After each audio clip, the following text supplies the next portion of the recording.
চুয়াডাঙ্গায় জনপ্রিয় হয়ে উঠছে ছাদ বাগান। এখন এটি শুধু শখ নয়, পরিবারের পুষ্টি ও বিষমুক্ত ফসলের চাহিদাও মেটাচ্ছে। চুয়াডাঙ্গা থেকে ছাদ বাগানের গল্প নিয়ে আমাদের সঙ্গে যুক্ত হচ্ছেন সহকর্মী জিসান আহমেদ। জিসান, শুভ সকাল। শুভ সকাল জিসান। শুভ সকাল রাব্বি এবং মিমি। আমি আছি এক খণ্ড সবুজের মধ্যে, যেখানে কংক্রিটের নগরায়নের সবুজ যে হারাতে বসেছে, সেইখানে এক দম্পতি তারা আসলে তাদের যেই বাসার ছাদ, সেই ছাদে কিন্তু সবুজের এক পৃথিবী গড়ে তুলেছেন। একদিন দুই দিন নয়, প্রায় 10 বছর ধরে তাদের এই বাড়ির ছাদের আঙিনায় এই নানা ধরনের গাছপালা লাগিয়েছে। তার মধ্যে আমরা দেখছিলাম যে নানা ধরনের সবজি রয়েছে, ফল রয়েছে, এবং যেইগুলো শুধু শখের পূরণই করছে না, পাশাপাশি কিন্তু পরিবারের পুষ্টির চাহিদাও মেটাচ্ছে। চুয়াডাঙ্গা পৌর শহরের মুক্তিপাড়া এলাকার আব্দুল বারী এবং রুবিনা বেগম দম্পতি এই পরিকল্পনা হাতে নিয়েছিলেন এবং তারা এখনো পর্যন্ত চালিয়ে যাচ্ছেন। একটু কথা বলতে চাই, আসলে দীর্ঘদিন ধরেই তো আপনারা এই ছাদ বাগান করেন, মানে কিভাবে পরিকল্পনাটা আসলো, কি কি সুবিধা পাচ্ছেন? এটা সুবিধা আমরা এখান থেকে সবজি ফল দুইটাই পাই, যেহেতু আমার ছাদ বাগানে 10 বছর থেকেই আমি এটা মানে বিল্ডিং করার পর থেকে আমার এটা উদ্যোগ যে আমি করব, মানে ছাদ বাগান একটা, কিন্তু আমার শখ থেকে এটা।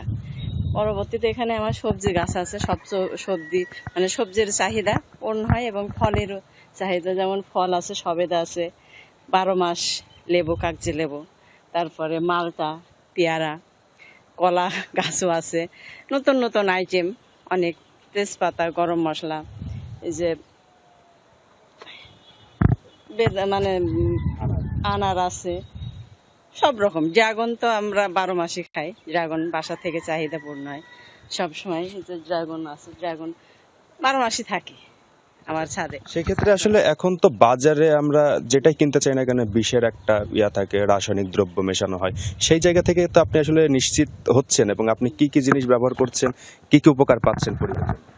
এটা আমার অনেক, মানে আমার সংসারের যে চাহিদা সবজি ফলের সবই এখান থেকে পূর্ণ হয়। কিন্তু আমি এখানে আমার কোনো বাইরের মানে সার, এর থেকে যে এটা কম্পোস্ট, যেটা জৈব সার, এইটার থেকে আমার মূলত এর চাহিদা, মানে সার বাইরে থেকে কোনো কিছু। আর সবজি আছে কিছুটা, সবজি ওগুলা একত্র করে পচায় প্রত্যেকটা গাছে গোড়ায় খোল দিই, মাঝে মাঝে হালকা একটু স্প্রে করি 15 দিন পর পর।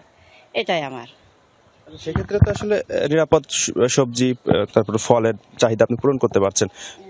আমরা দেখছিলাম যে আপনার বাসার ছাদে আসলে মানে জায়গার পরিমাণ যে খুব বেশি তাও না, একটা সদিচ্ছা থাকলেও কিন্তু আসলে সম্ভব।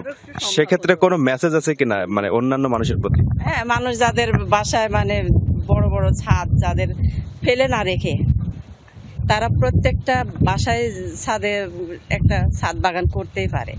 করলে নিজের সংসারের চাহিদা পূর্ণ হয়ে যায়।